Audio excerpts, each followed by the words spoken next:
The Heart of Darkness, by Joseph Conrad. Chapter 2. One evening as I was lying flat on the deck of my steamboat, I heard voices approaching, and there were the nephew and the uncle strolling along the bank. I laid my head on my arm again, and had nearly lost myself in a doze, when somebody said in my ear, as it were, I am as harmless as a little child, but I don't like to be dictated to. Am I the manager or am I not? I was ordered to send him there. It's incredible. I became aware that the two were standing on the shore alongside the forepart of the steamboat, just below my head. I did not move. It did not occur to me to move. I was sleepy. It is unpleasant, grunted the uncle. He has asked the administration to be sent there, said the other, with the idea of showing what he could do, and I was instructed accordingly. Look at the influence that man must have. Is it not frightful? They both agreed it was frightful, then made several bizarre remarks. Make rain and fine weather, one man counsel by the nose, bits of absurd sentences that got the better of my drowsiness, so that I had pretty near the whole of my wits about me when the uncle said, the climate may do away with this difficulty for you. Is he alone there? Yes, answered the manager. He sent his assistant down the river with a note to me in these terms: clear this poor devil out of the country, and don't bother sending more of that sort. I had rather be alone than have the kind of men you can dispose of with me. It was more than a year ago. Can you imagine such impudence? Anything since then? Asked the other hoarsely. Ivory, jerked the nephew. Lots of it, prime sort, lots, most annoying, from him. And with that? Questioned the heavy rumble. Invoice, was the reply, fired out, so to speak. Then silence. They had been talking about Kurtz. I was broad awake by this time, but, lying perfectly at ease, remained still, having no inducement to change my position. How did that ivory come all this way? Growled the elder man, who seemed very vexed. The other explained that it had come with a fleet of canoes in charge of an English half-caste Clark Kurtz had with him, that Kurtz had apparently intended to return himself, the station being by that time bare of goods and stores, but after coming 300 miles, had suddenly decided to go back, which he started to do alone in a small dugout with 4 paddlers, leaving the half-caste to continue down the river with the ivory. The two fellows there seemed astounded at anybody attempting such a thing. They were at a loss for an adequate motive. As to me, I seemed to see Kurtz for the first time. It was a distinct glimpse: the dugout, 4 paddling savages, and the lone white man turning his back suddenly on the headquarters, on relief, on thoughts of home perhaps, setting his face towards the depths of the wilderness, towards his empty and desolate station. I did not know the motive. Perhaps he was just simply a fine fellow who stuck to his work for its own sake. His name, you understand, had not been pronounced once. He was that man. The half-caste, who, as far as I could see, had conducted a difficult trip with great prudence and pluck, was invariably alluded to as that scoundrel. The scoundrel had reported that the man had been very ill, had recovered imperfectly. The two below me moved away then a few paces, and strolled back and forth at some little distance. I heard military post doctor 200 miles quite alone now, unavoidable delays, 9 months no news, strange rumors. They approached again, just as the manager was saying, no one, as far as I know, unless a species of wandering trader, a pestilential fellow, snapping ivory from the natives. Who was it they were talking about now? I gathered in snatches that this was some man supposed to be in Kurtz's district, and of whom the manager did not approve. We will not be free from unfair competition till one of these fellows is hanged, for an example, he said. Certainly, grunted the other, get him hanged. Why not? Anything can be done in this country, that's what I say. Nobody here, you understand, here, can endanger your position. And why? You stand the climate, you outlast them all. The danger is in Europe, but there before I left I took care to. They moved off and whispered, then their voices rose again. The extraordinary series of delays is not my fault. I did my best. The fat man sighed. Very sad. And the pestiferous absurdity of his talk, continued the other. He bothered me enough when he was here. Each station should be like a beacon on the road towards better things. A center for trade of course, but also for humanizing, improving, instructing. Conceive you that ass. And he wants to be manager. No. It's here he got choked by excessive indignation, and I lifted my head the least bit. I was surprised to see how near they were right under me. I could have spat upon their hats. They were looking on the ground, absorbed in thought. The manager was switching his leg with a slender twig. His sagacious relative lifted his head. "You have been well since you came out this time?" he asked. The other gave a start. "Who? I? Oh. Like a charm, like a charm. But the rest, oh, my goodness. All sick. They die so quick, too, that I haven't the time to send them out of the country. It's incredible. HMM. Just so," grunted the uncle. "Ah. My boy, trust to this, I say, trust to this." I saw him extend his short flipper of an arm for a gesture that took in the forest, the creek, the mud. The river seemed to beckon with a dishonoring flourish before the sunlit face of the land, a treacherous appeal to the lurking death, to the hidden evil, to the profound darkness of its heart. It was so startling that I leapt to my feet and looked back at the edge of the forest, as though I had expected an answer of some sort to that black display of confidence. You know the foolish notions that come to one sometimes. The high stillness confronted these two figures with its ominous patience, waiting for the passing away of a fantastic invasion. They swore aloud together out of sheer fright. I believe then, pretending not to know anything of my existence, turned back to the station.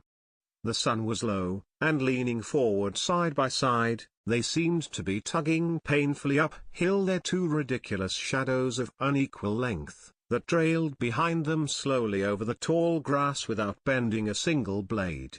In a few days the El Dorado expedition went into the patient wilderness, that closed upon it as the sea closes over a diver. Long afterwards the news came that all the donkeys were dead. I know nothing as to the fate of the less valuable animals. They, no doubt, like the rest of us, found what they deserved. I did not inquire. I was then rather excited at the prospect of meeting Kurtz very soon. When I say very soon, I mean it comparatively. It was just 2 months from the day we left the creek when we came to the bank below Kurtz's station. Going up that river was like traveling back to the earliest beginnings of the world, when vegetation rioted on the earth and the big trees were kings. An empty stream, a great silence, an impenetrable forest. The air was warm, thick, heavy, sluggish. There was no joy in the brilliance of sunshine. The long stretches of the waterway ran on, deserted, into the gloom of overshadowed distances. On silvery sandbanks hippos and alligators sunned themselves side by side. The broadening waters flowed through a mob of wooded islands. You lost your way on that river as you would in a desert, and butted all day long against shoals, trying to find the channel, till you thought yourself bewitched and cut off forever from everything you had known once somewhere far away in another existence perhaps. There were moments when one's past came back to one, as it will sometimes when you have not a moment to spare for yourself, but it came in the shape of an unrestful and noisy dream, remembered with wonder amongst the overwhelming realities of this strange world of plants, and water, and silence. And this stillness of life did not in the least resemble a peace. It was the stillness of an implacable force brooding over an inscrutable intention. It looked at you with a vengeful aspect. I got used to it afterwards. I did not see it any more. I had no time. I had to keep guessing at the channel. I had to discern, mostly by inspiration, the signs of hidden banks. I watched for sunken stones. I was learning to clap my teeth smartly before my heart flew out, when I shaved by a fluke some infernal sly old snag that would have ripped the life out of the Tin Pot steamboat and drowned all the pilgrims. I had to keep a lookout for the signs of deadwood we could cut up in the night for next day's steaming.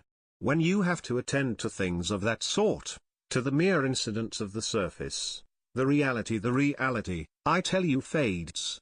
The inner truth is hidden luckily. But I felt it all the same. I felt often its mysterious stillness watching me at my monkey tricks, just as it watches you fellows performing on your respective tight ropes for what is it? Half a crown a tumble.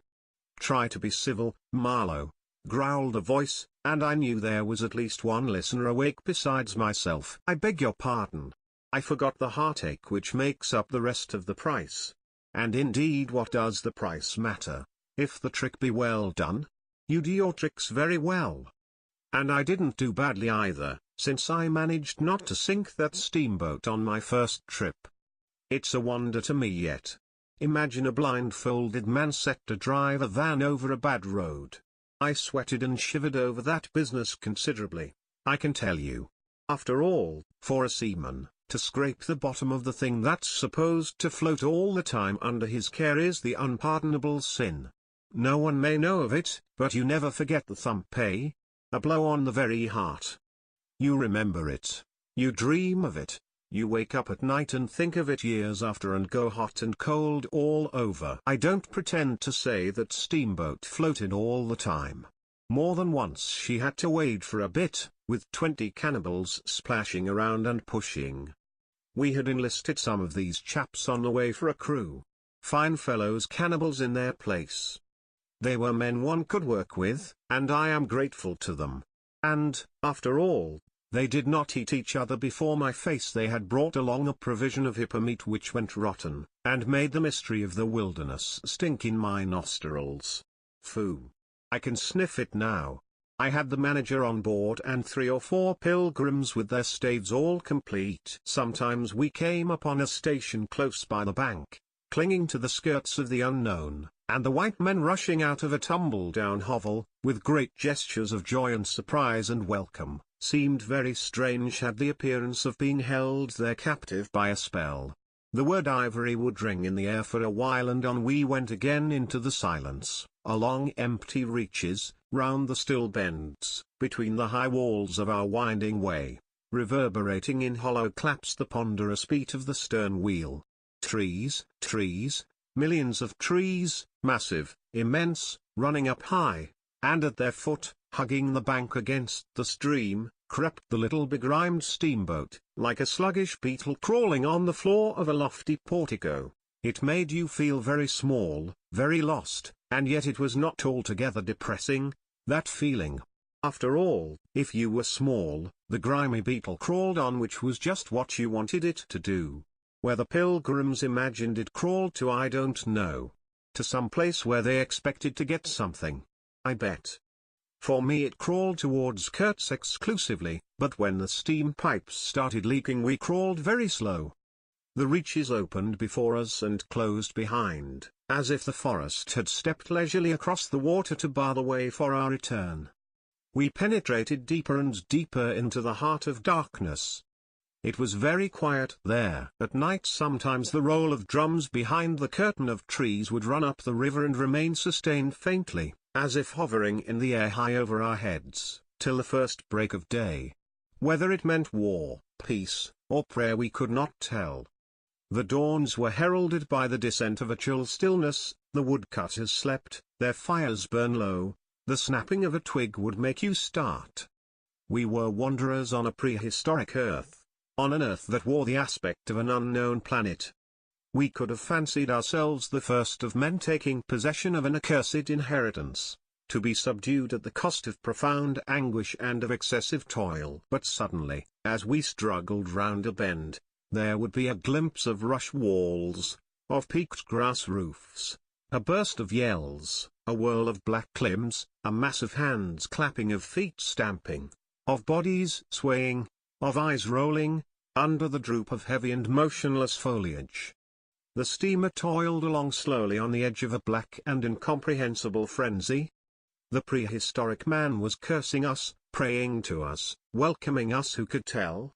We were cut off from the comprehension of our surroundings. We glided past like phantoms, wondering and secretly appalled, as sane men would be before an enthusiastic outbreak in a madhouse. We could not understand because we were too far and could not remember because we were traveling in the night of first ages, of those ages that are gone, leaving hardly a sign and no memories. The earth seemed unearthly. We are accustomed to look upon the shackled form of a conquered monster, but there you could look at a thing monstrous and free. It was unearthly, and the men they were not inhuman. Well, that was the worst of it, this suspicion of their not being inhuman. It would come slowly to one. They howled and leapt, and spun, and made horrid faces, but what thrilled you was just the thought of their humanity like yours, the thought of your remote kinship with this wild and passionate uproar.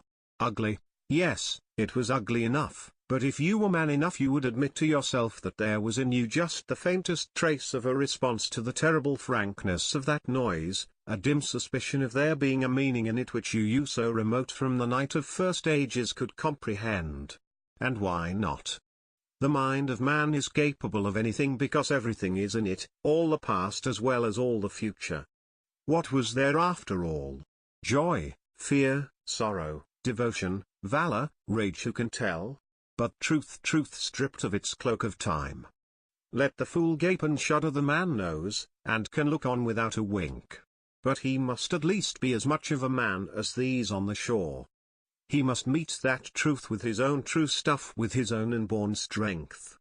Principles won't do. Acquisitions, clothes, pretty rags that would fly off at the first good shake.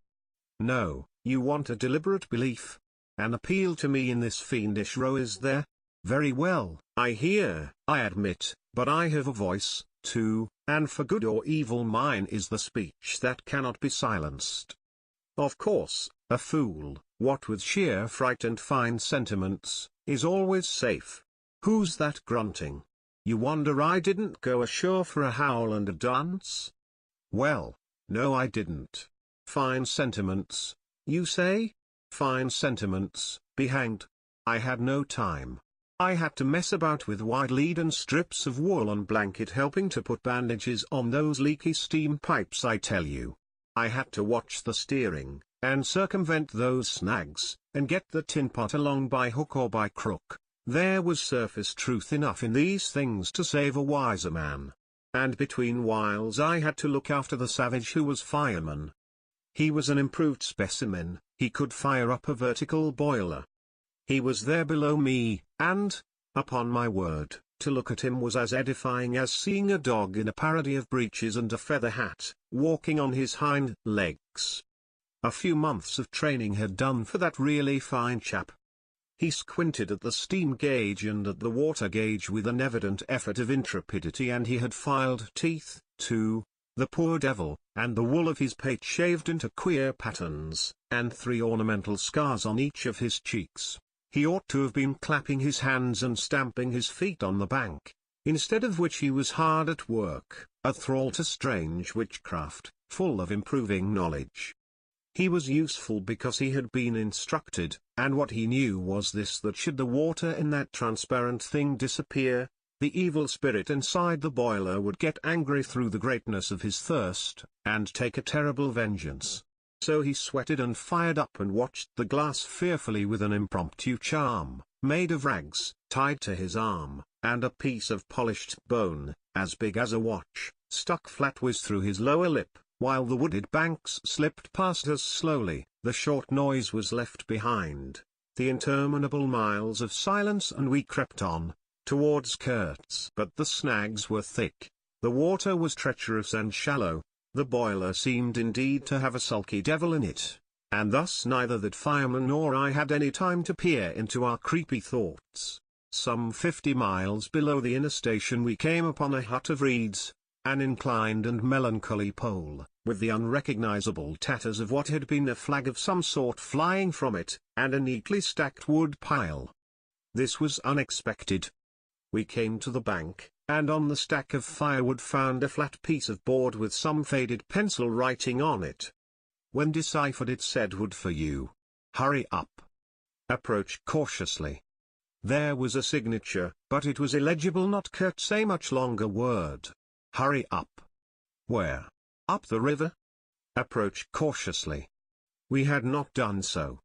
but the warning could not have been meant for the place where it could be only found after approach. Something was wrong above. But what and how much? That was the question. We commented adversely upon the imbecility of that telegraphic style. The bush around said nothing, and would not let us look very far, either. A torn curtain of red twill hung in the doorway of the hut, and flapped sadly in our faces. The dwelling was dismantled, but we could see a white man had lived there not very long ago. There remained a rude table, a plank on 2 posts, a heap of rubbish reposed in a dark corner, and by the door I picked up a book. It had lost its covers, and the pages had been thumbed into a state of extremely dirty softness, but the back had been lovingly stitched afresh with white cotton thread, which looked clean yet. It was an extraordinary find. Its title was, An Inquiry into Some Points of Seamanship, by a man Towser, Towson, some such name, master in His Majesty's Navy. The matter looked dreary reading enough, with illustrative diagrams and repulsive tables of figures, and the copy was 60 years old. I handled this amazing antiquity with the greatest possible tenderness, lest it should dissolve in my hands. Within, Towson or Towser was inquiring earnestly into the breaking strain of ships' chains and tackle, and other such matters. Not a very enthralling book, but at the first glance you could see there a singleness of intention, an honest concern for the right way of going to work, which made these humble pages, thought out so many years ago, luminous with another than a professional light. The simple old sailor, with his talk of chains and purchases, made me forget the jungle and the pilgrims in a delicious sensation of having come upon something unmistakably real. Such a book being there was wonderful enough, but still more astounding were the notes penciled in the margin, and plainly referring to the text. I couldn't believe my eyes. They were in cipher. Yes, it looked like cipher. Fancy a man lugging with him a book of that description into this nowhere and studying it and making notes in cipher at that. It was an extravagant mystery. I had been dimly aware for some time of a worrying noise, and when I lifted my eyes I saw the woodpile was gone, and the manager, aided by all the pilgrims, was shouting at me from the riverside. I slipped the book into my pocket. I assure you, to leave off reading was like tearing myself away from the shelter of an old and solid friendship. I started the lame engine ahead. "It must be this miserable trader, this intruder," exclaimed the manager, looking back malevolently at the place we had left. "He must be English," I said. "It will not save him from getting into trouble if he is not careful," muttered the manager darkly. I observed with assumed innocence that no man was safe from trouble in this world. The current was more rapid now, the steamer seemed at her last gasp, the stern wheel flopped languidly, and I caught myself listening on tiptoe for the next beat of the boat, for in sober truth I expected the wretched thing to give up every moment. It was like watching the last flickers of a life. But still we crawled. Sometimes I would pick out a tree a little way ahead to measure our progress towards Kurt's Bay, but I lost it invariably before we got abreast. To keep the eyes so long on one thing was too much for human patience. The manager displayed a beautiful resignation. I fretted and fumed and took to arguing with myself whether or no I would talk openly with Kurtz. But before I could come to any conclusion it occurred to me that my speech or my silence, indeed any action of mine, would be a mere futility. What did it matter what anyone knew or ignored? What did it matter who was manager? One gets sometimes such a flash of insight. The essentials of this affair lay deep under the surface, beyond my reach, and beyond my power of meddling. Towards the evening of the second day we judged ourselves about 8 miles from Kurtz's station. I wanted to push on, but the manager looked grave, and told me the navigation up there was so dangerous that it would be advisable, the sun being very low already, to wait where we were till next morning. Moreover, he pointed out that if the warning to approach cautiously were to be followed, we must approach in daylight, not at dusk or in the dark. This was sensible enough. 8 miles meant nearly 3 hours steaming for us, and I could also see suspicious ripples at the upper end of the reach. Nevertheless, I was annoyed beyond expression at the delay, and most unreasonably, too, since one night more could not matter much after so many months. As we had plenty of wood, and caution was the word, I brought up in the middle of the stream. The reach was narrow, straight, with high sides like a railway cutting. The dusk came gliding into it long before the sun had set. The current ran smooth and swift, but a dumb immobility sat on the banks. The living trees, lashed together by the creepers and every living bush of the undergrowth, might have been changed into stone, even to the slenderest twig, to the lightest leaf. It was not sleep, it seemed unnatural, like a state of trance. Not the faintest sound of any kind could be heard. You looked on amazed, and began to suspect yourself of being deaf. Then the night came suddenly, and struck you blind as well. About 3 in the morning some large fish leapt, and the loud splash made me jump as though a gun had been fired. When the sun rose there was a white fog, very warm and clammy, and more blinding than the night. It did not shift or drive. It was just there, standing all round you like something solid. At 8 or 9, perhaps, it lifted as a shutter lifts. We had a glimpse of the towering multitude of trees, of the immense matted jungle, with the blazing little ball of the sun hanging over it all perfectly still, and then the white shutter came down again, smoothly, as if sliding in greased grooves. I ordered the chain, which we had begun to heave in, to be paid out again before it stopped running with a muffled rattle. A cry, a very loud cry, as of infinite desolation, soared slowly in the opaque air. It ceased. A complaining clamor, modulated in savage discords, filled our ears. The sheer unexpectedness of it made my hair stir under my cap. I don't know how it struck the others. To me it seemed as though the mist itself had screamed, so suddenly, and apparently from all sides at once, did this tumultuous and mournful uproar rise. It culminated in a hurried outbreak of almost intolerably excessive shrieking, which stopped short, leaving us stiffened in a variety of silly attitudes, and obstinately listening to the nearly as appalling and excessive silence. Good God! What is the meaning? Stammered at my elbow one of the pilgrims, a little fat man, with sandy hair and red whiskers, who wore side-spring boots, and pink pajamas tucked into his socks. 2 others remained open-mouthed a whole minute, then dashed into the little cabin, to rush out incontinently and stand darting scared glances, with Winchesters at ready in their hands. What we could see was just the steamer we were on, her outlines blurred as though she had been on the point of dissolving, and a misty strip of water, perhaps 2 feet broad, around her, and that was all. The rest of the world was nowhere, as far as our eyes and ears were concerned. Just nowhere. Gone, disappeared, swept off without leaving a whisper or a shadow behind.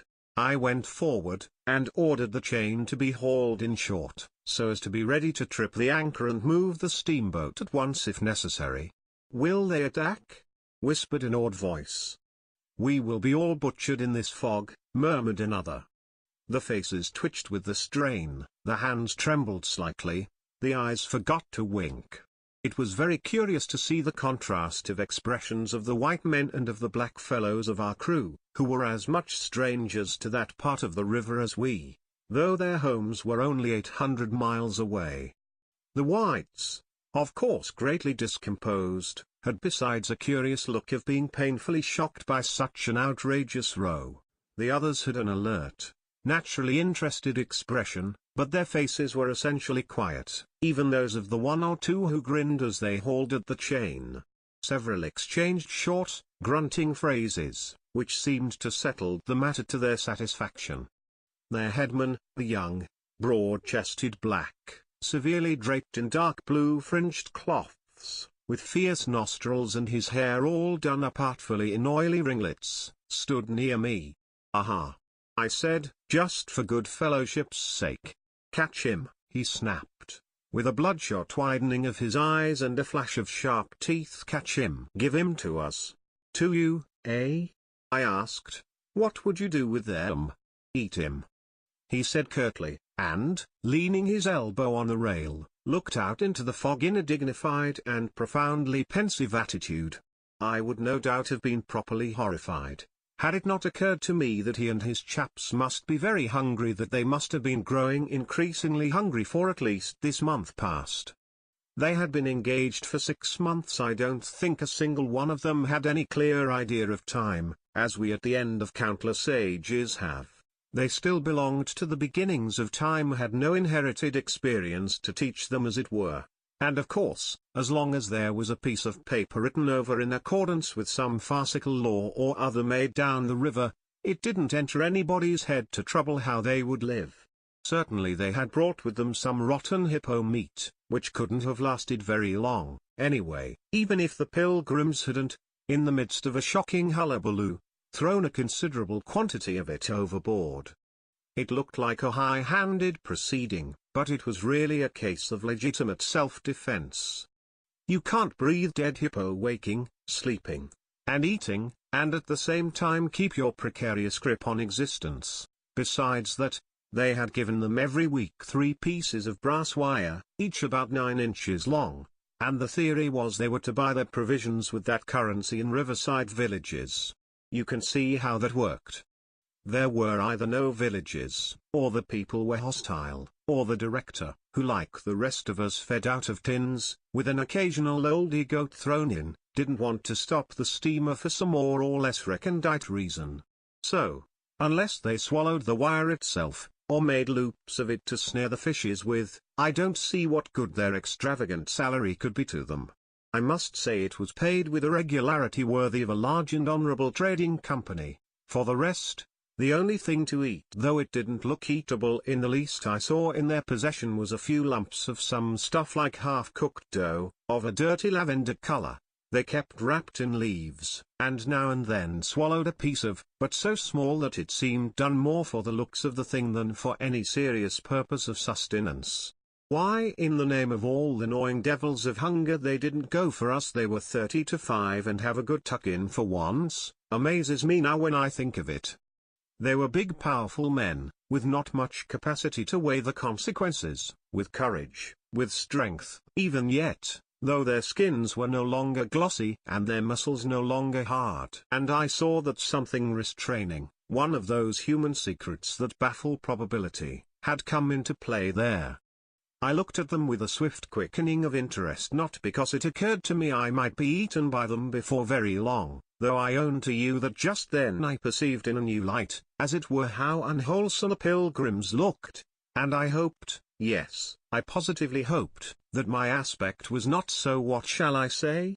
So unappetizing, a touch of fantastic vanity which fitted well with the dream sensation that pervaded all my days at that time. Perhaps I had a little fever, too. One can't live with one's finger everlastingly on one's pulse. I had often a little fever, or a little touch of other things, the playful paw strokes of the wilderness, the preliminary trifling before the more serious onslaught which came in due course. Yes, I looked at them as you would on any human being, with a curiosity of their impulses, motives, capacities, weaknesses, when brought to the test of an inexorable physical necessity. Restraint. What possible restraint? Was it superstition, disgust, patience, fear, or some kind of primitive honor? No fear can stand up to hunger. No patience can wear it out. Disgust simply does not exist where hunger is, and as to superstition, beliefs, and what you may call principles, they are less than chaff in a breeze.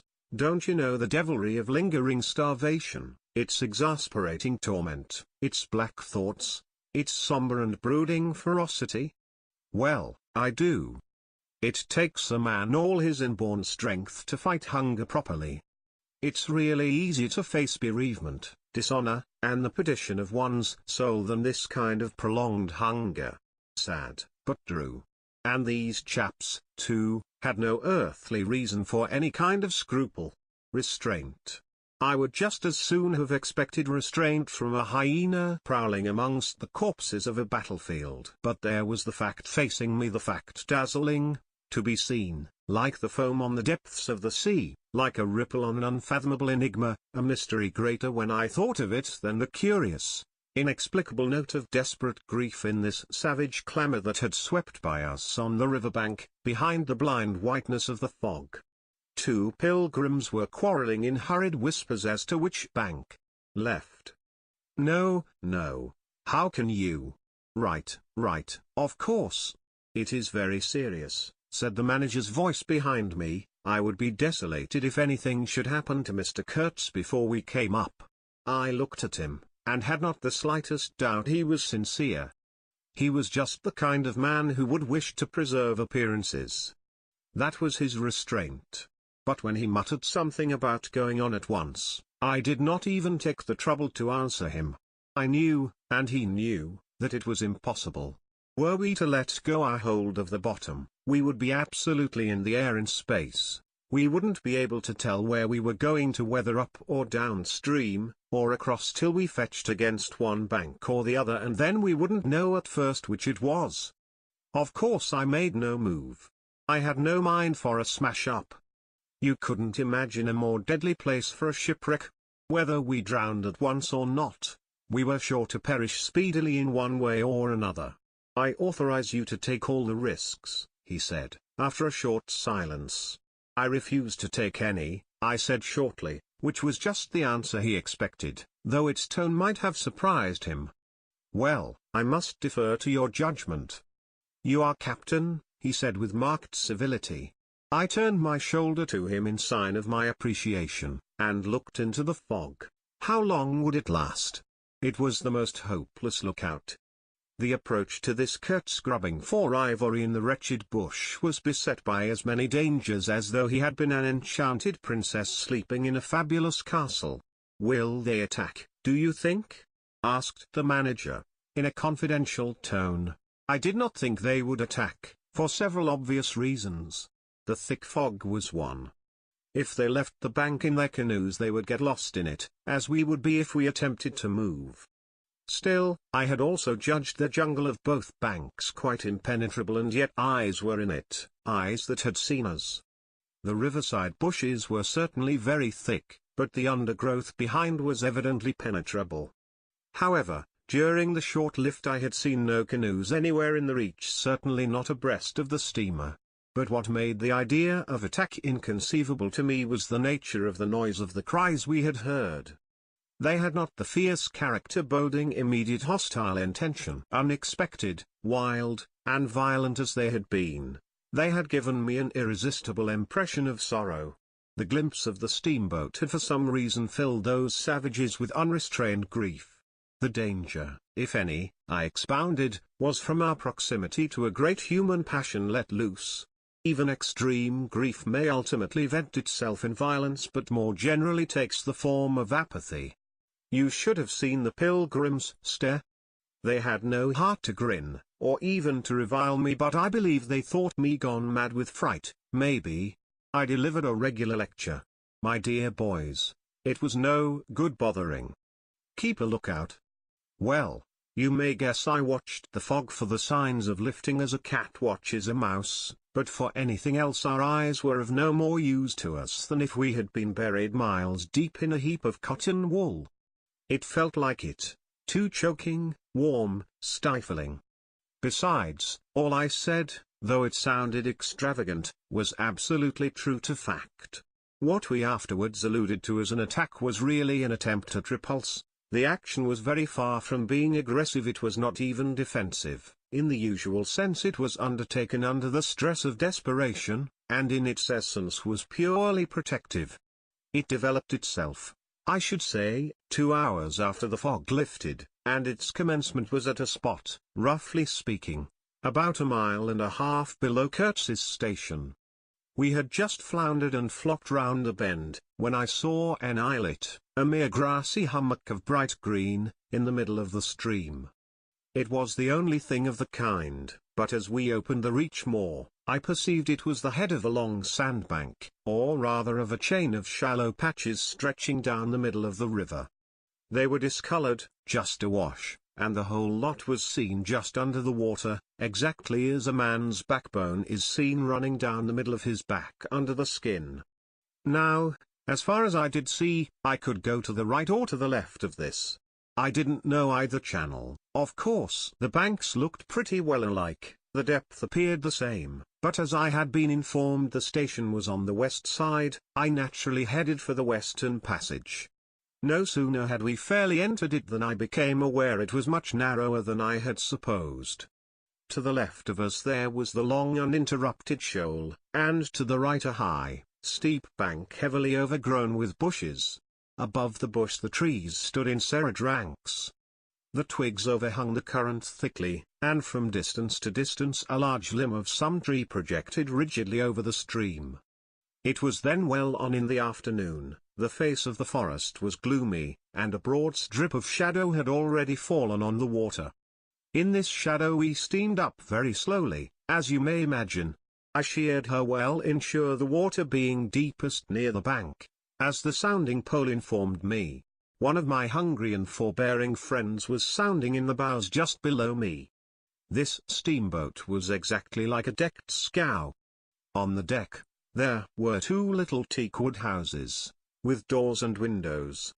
The boiler was in the fore end, and the machinery right astern.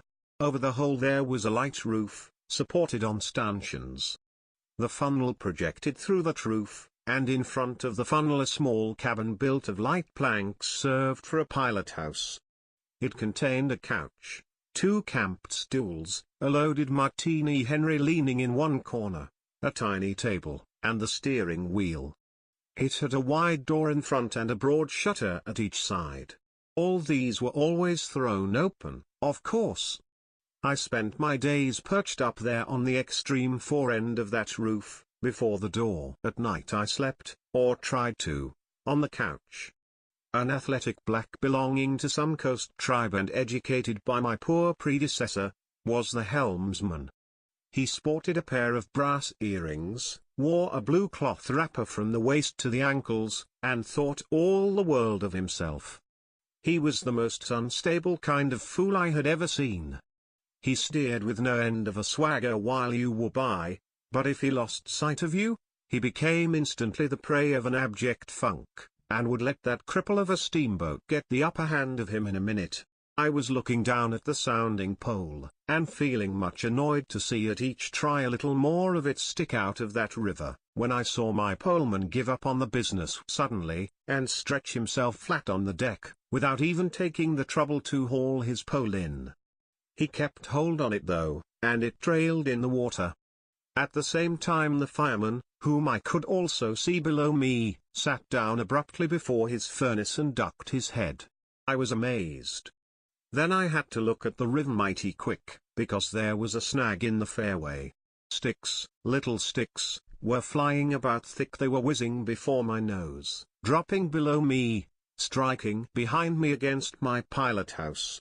All this time the river, the shore, the woods, were very quiet, perfectly quiet. I could only hear the heavy splashing thump of the stern wheel and the patter of these things. We cleared the snag clumsily. Arrows, by Jove! We were being shot at. I stepped in quickly to close the shutter on the lander side. That fool helmsman, his hands on the spokes, was lifting his knees high, stamping his feet, champing his mouth, like a reined-in horse. Confound him.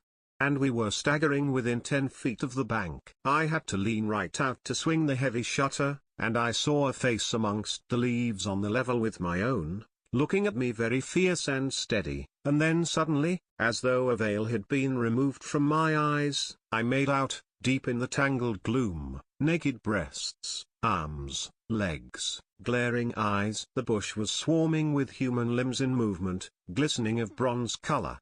The twigs shook, swayed, and rustled, the arrows flew out of them, and then the shutter came to. "Steer her straight," I said to the helmsman. He held his head rigid, face forward, but his eyes rolled. He kept on lifting and setting down his feet gently. His mouth foamed a little. "Keep quiet," I said in a fury. I might just as well have ordered a tree not to sway in the wind. I darted out. Below me there was a great scuffle of feet on the iron deck, confused exclamations, a voice screamed, "Can you turn back?" I caught sight of a V-shaped triple on the water ahead. What? Another snag. a fusillade burst out under my feet. The pilgrims had opened with their Winchesters, and were simply squirting lead into that bush. A deuce of a lot of smoke came up and drove slowly forward. I swore at it. Now I couldn't see the ripple or the snag either. I stood in the doorway, peering, and the arrows came in swarms.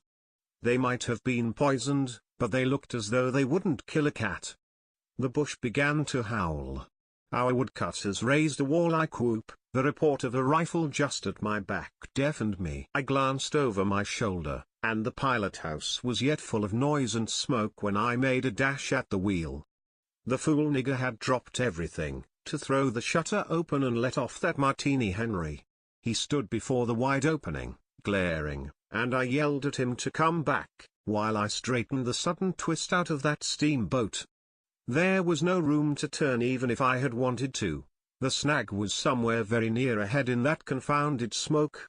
There was no time to lose, so I just crowded her into the bank, right into the bank, where I knew the water was deep. We tore slowly along the overhanging bushes in a whirl of broken twigs and flying leaves. The fusillade below stopped short, as I had foreseen it would when the squirts got empty. I threw my head back to a glinting whiz that traversed the pilot house, in at one shot two-hole and out at the other. Looking past that mad helmsman, who was shaking the empty rifle and yelling at the shore, I saw vague forms of men running bent double, leaping, gliding, distinct, incomplete, evanescent. Something big appeared in the air before the shutter, the rifle went overboard, and the man stepped back swiftly, looked at me over his shoulder in an extraordinary, profound, familiar manner, and fell upon my feet. The side of his head hit the wheel twice, and the end of what appeared a long cane clattered round and knocked over a little camped stool. It looked as though after wrenching that thing from somebody ashore he had lost his balance in the effort. The thin smoke had blown away, we were clear of the snag, and looking ahead I could see that in another 100 yards or so I would be free to sheer off, away from the bank, but my feet felt so very warm and wet that I had to look down. The man had rolled on his back and stared straight up at me, both his hands clutched that cane. It was the shaft of a spear that, either thrown or lunged through the opening, had caught him in the side, just below the ribs. The blade had gone in out of sight, after making a frightful gash. My shoes were full. A pool of blood lay very still, gleaming dark red under the wheel. His eyes shone with an amazing luster. The fusillade burst out again. He looked at me anxiously, gripping the spear like something precious, with an air of being afraid I would try to take it away from him. I had to make an effort to free my eyes from his gaze and attend to the steering. With one hand I felt above my head for the line of the steam whistle, and jerked out screech after screech hurriedly. The tumult of angry and warlike yells was checked instantly, and then from the depths of the woods went out such a tremulous and prolonged wail of mournful fear and utter despair as may be imagined to follow the flight of the last hope from the earth.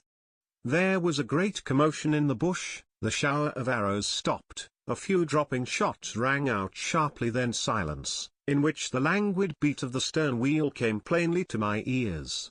I put the helm hard a starboard at the moment when the pilgrim in pink pajamas, very hot and agitated, appeared in the doorway. "The manager sends me," he began in an official tone, and stopped short. "Good God!" he said, glaring at the wounded man. We two whites stood over him, and his lustrous and inquiring glance enveloped us both. I declare it looked as though he would presently put to us some questions in an understandable language.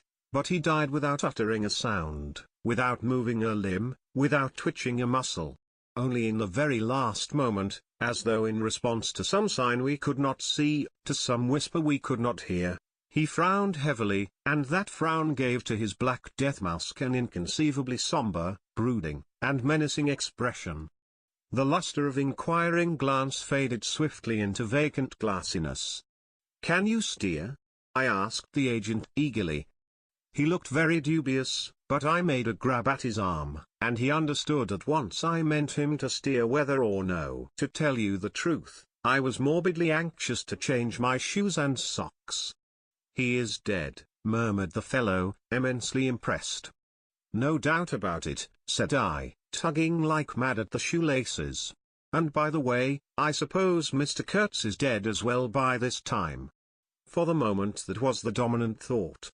There was a sense of extreme disappointment, as though I had found out I had been striving after something altogether without a substance. I couldn't have been more disgusted if I had traveled all this way for the sole purpose of talking with Mr. Kurtz.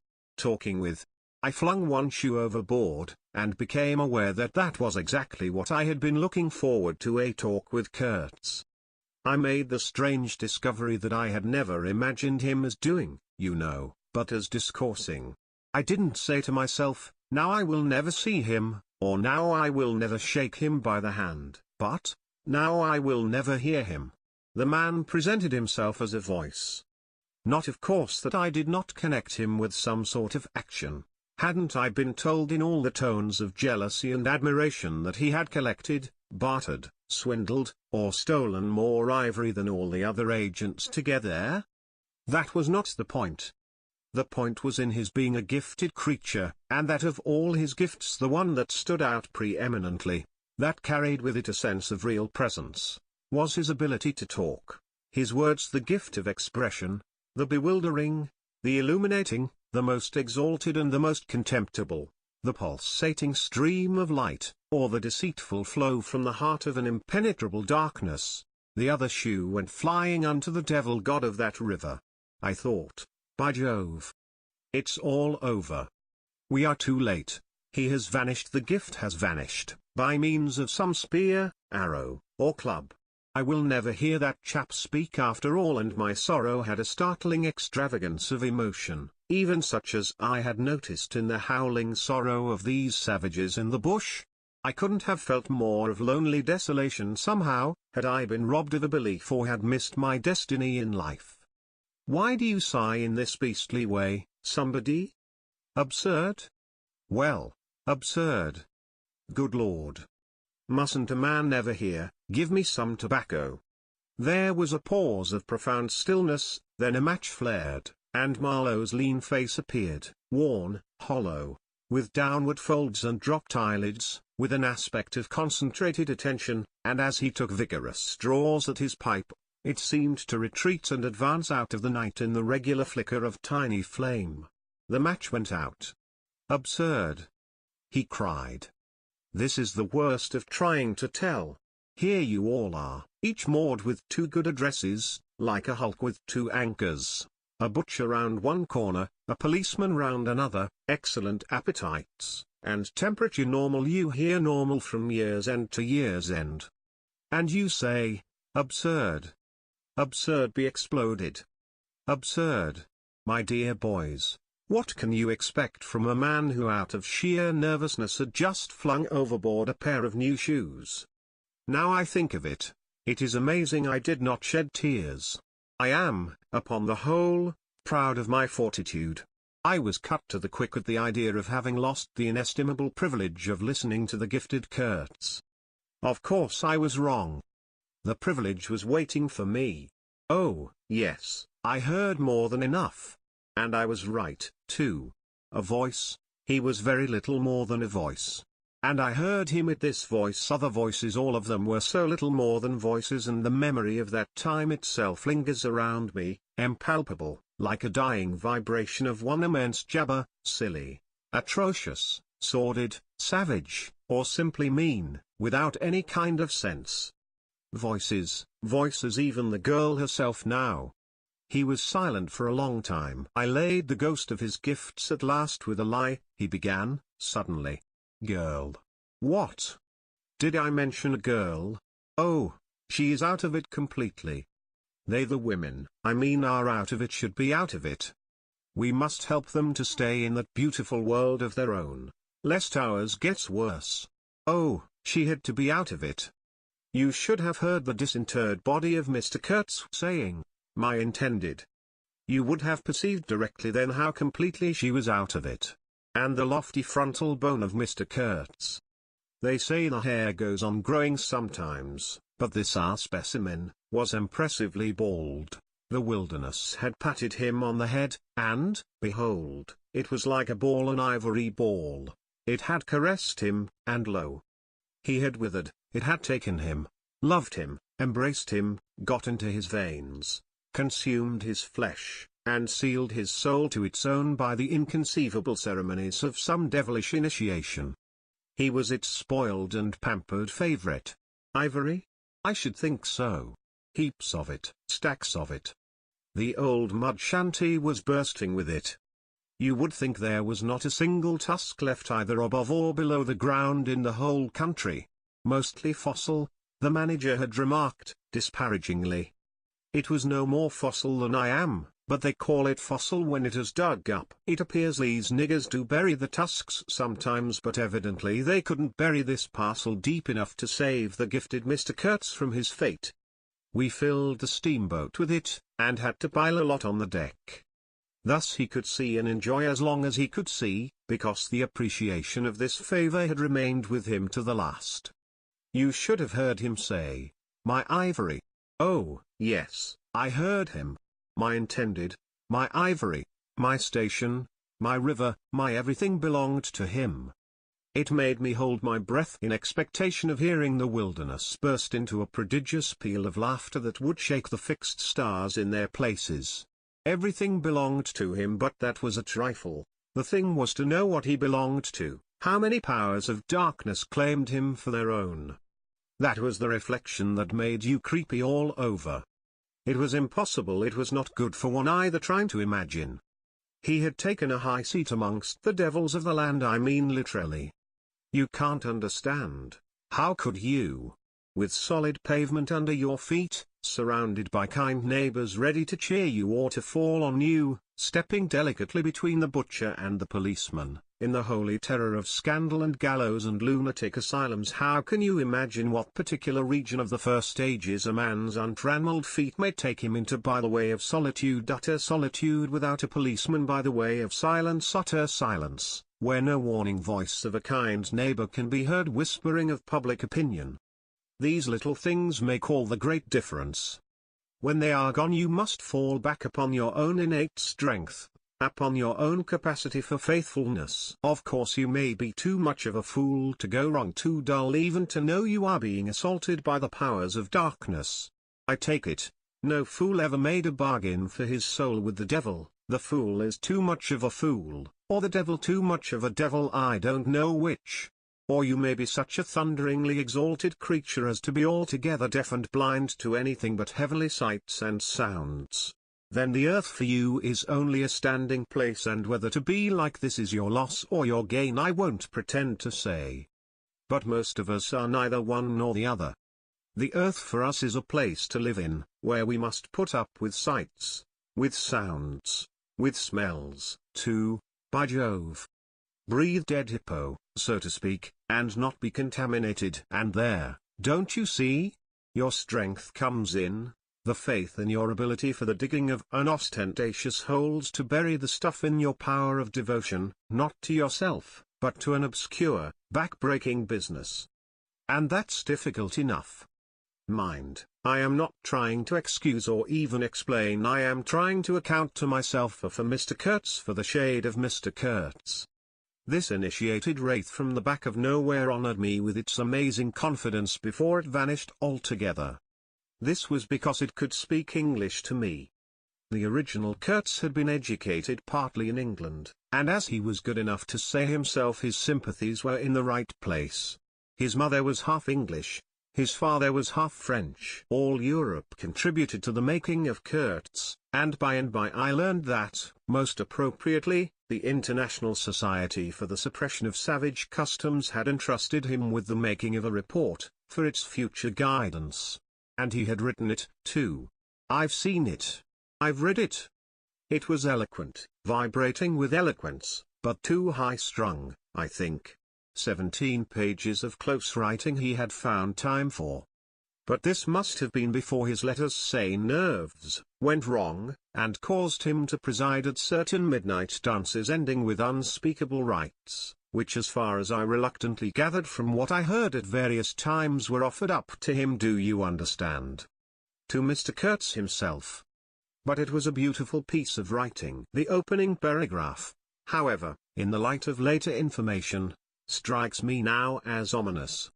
He began with the argument that we whites, from the point of development we had arrived at, must necessarily appear to them savages in the nature of supernatural beings. We approach them with the might of a deity, and so on, and so on.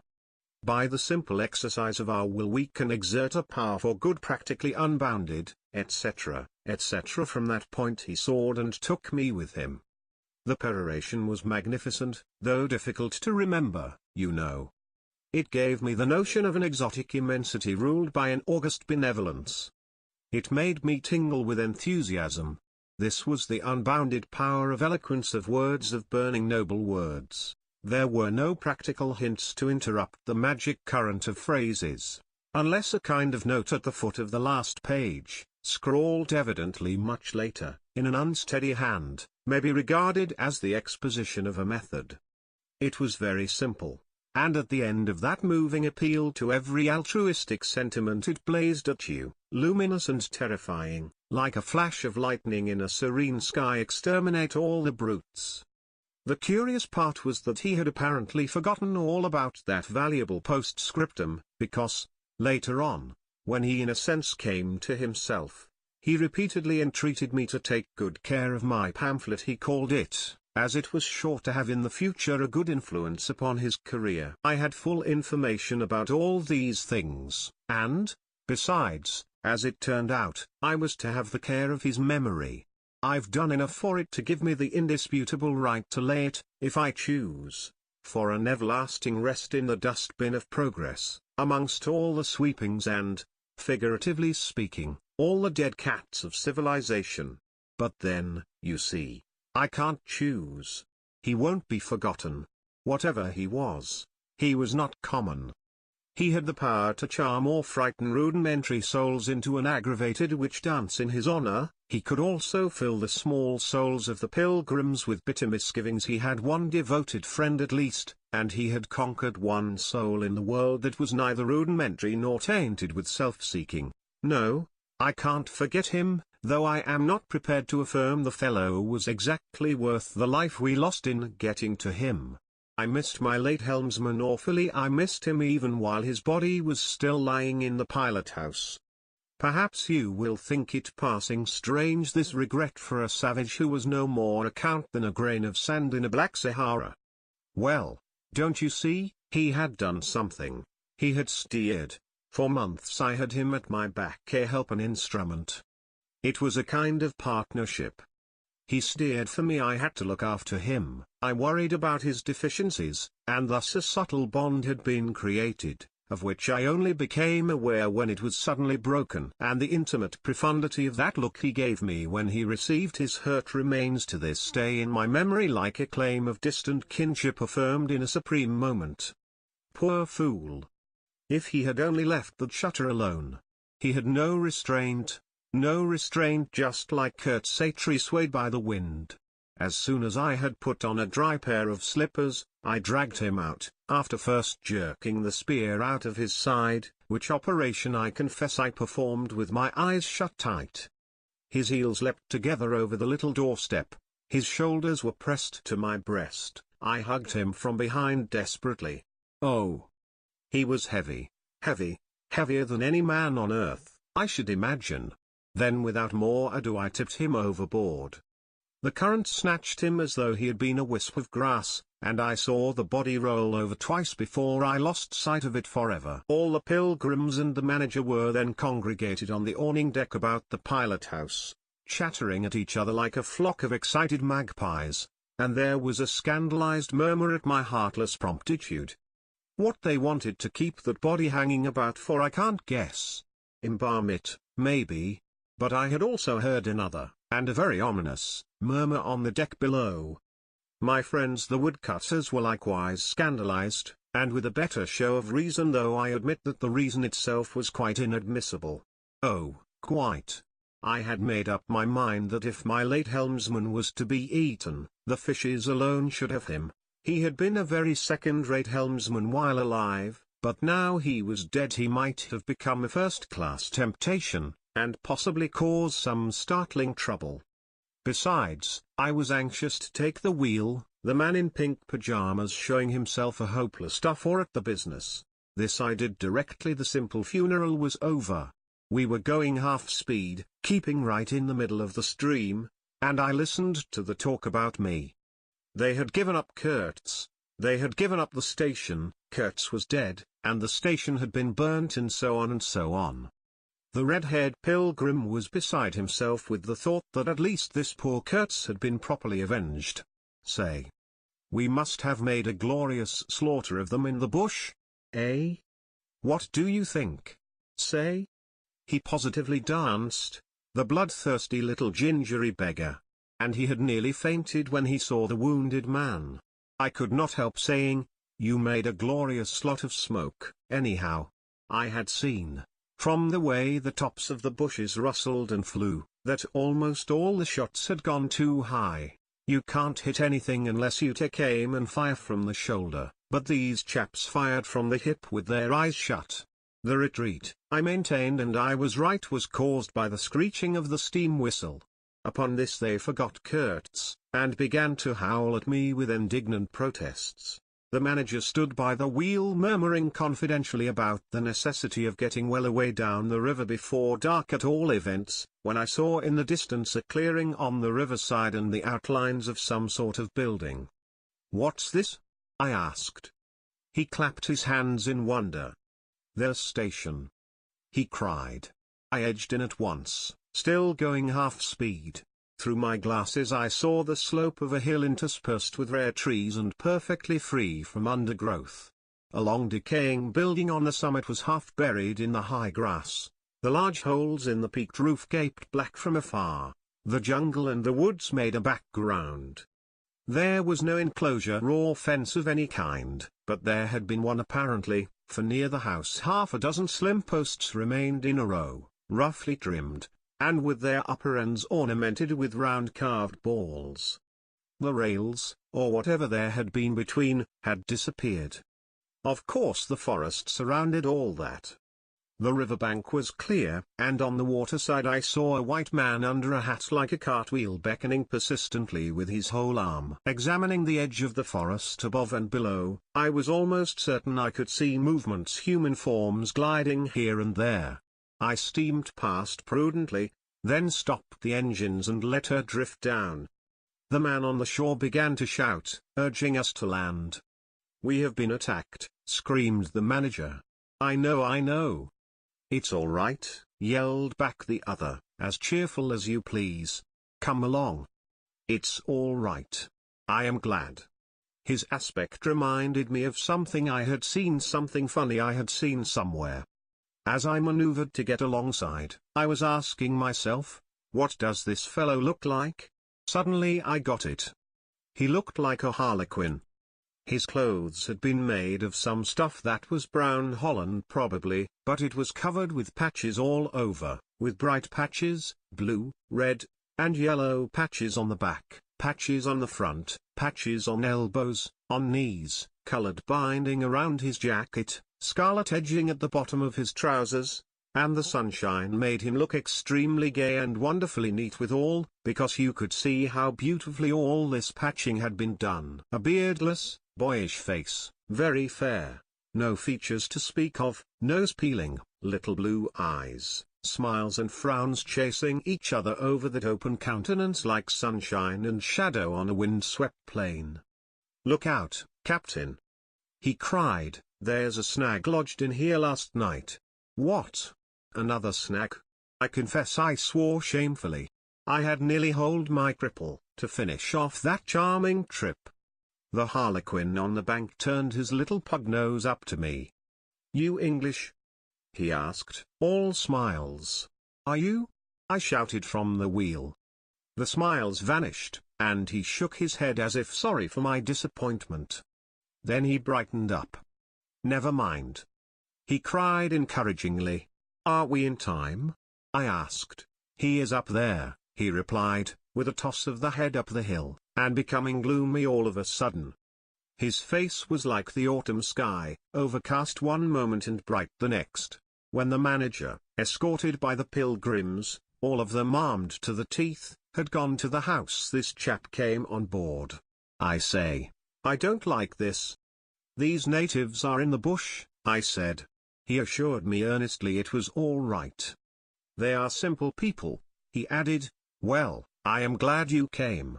It took me all my time to keep them off. But you said it was all right, I cried. Oh, they meant no harm, he said, and as I stared he corrected himself, not exactly. Then vivaciously, my faith, your pilot house wants a clean-up. In the next breath he advised me to keep enough steam on the boiler to blow the whistle in case of any trouble. One good screech will do more for you than all your rifles. They are simple people, he repeated. He rattled away at such a rate he quite overwhelmed me. He seemed to be trying to make up for lots of silence, and actually hinted, laughing, that such was the case. Don't you talk with Mr. Kurtz? I said. You don't talk with that man, you listen to him, he exclaimed with severe exaltation. But now he waved his arm, and in the twinkling of an eye was in the uttermost depths of despondency. In a moment he came up again with a jump, possessed himself of both my hands, shook them continuously, while he gabbled brother sailor. Honor. Pleasure. Delight. Introduce myself. Russian. Son of an archpriest. Government of Tambov. What? Tobacco. English tobacco, the excellent English tobacco. Now, that's brotherly. Smoke? Where's a sailor that does not smoke? The pipe soothed him, and gradually I made out he had run away from school, had gone to sea in a Russian ship, ran away again, served some time in English ships, was now reconciled with the archpriest. He made a point of that. But when one is young one must see things, gather experience, ideas, enlarge the mind. Here. I interrupted. You can never tell. Here I met Mr. Kurtz, he said, youthfully solemn and reproachful. I held my tongue after that. It appears he had persuaded a Dutch trading house on the coast to fit him out with stores and goods, and had started for the interior with a light heart and no more idea of what would happen to him than a baby. He had been wandering about that river for nearly 2 years alone, cut off from everybody and everything. I am not so young as I look. I am 25, he said. At first old Van Schieten would tell me to go to the devil, he narrated with keen enjoyment, but I stuck to him, and talked, till at last he got afraid I would talk the hind leg off his favorite dog, so he gave me some cheap things and a few guns, and told me he hoped he would never see my face again. Good old Dutchman, Van Schieten. I've sent him one small lot of ivory a year ago, so that he can't call me a little thief when I get back. I hope he got it. And for the rest I don't care. I had some wood stacked for you. That was my old house. Did you see? I gave him Towson's book. He made as though he would kiss me, but restrained himself. The only book I had left, and I thought I had lost it, he said, looking at it ecstatically. So many accidents happen to a man going about alone, you know. Canoes get upset sometimes and sometimes you've got to clear out so quick when the people get angry. He thumbed the pages. You made notes in Russian? I asked. He nodded. I thought they were written in cipher, I said. He laughed, then became serious. I had lots of trouble to keep these people off, he said. Did they want to kill you? I asked. Oh, no. He cried, and checked himself. Why did they attack us? I pursued. He hesitated, then said shamefacedly, they don't want him to go. Don't they? I said curiously. He nodded, nod full of mystery and wisdom. I tell you, he cried, this man has enlarged my mind. He opened his arms wide, staring at me with his little blue eyes that were perfectly round,